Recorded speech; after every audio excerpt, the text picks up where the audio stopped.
শুধু একটিবার আপনি মরে দেখুন, আপনার জানাজা শেষে জানাজার মাঠ থেকেই আপনার প্রিয় মানুষগুলো ব্যস্ততার কারণে কবর পর্যন্ত যেতে পারবে না।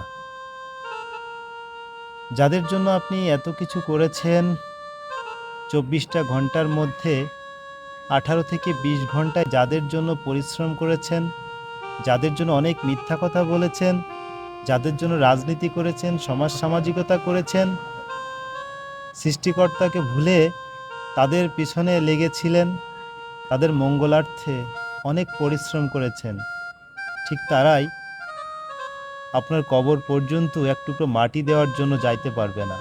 তারা প্রচুর ব্যস্ত। তারা জানাজা শেষে জানাজার মাঠ থেকেই তারা বিদায় নেবে।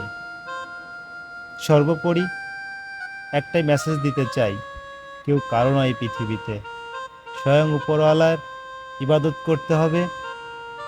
তিনি যদি ইচ্ছে না করেন তাহলে পরকালে ওই জান্নাত নামের জায়গাটিতে যাওয়া সম্ভব হবে না।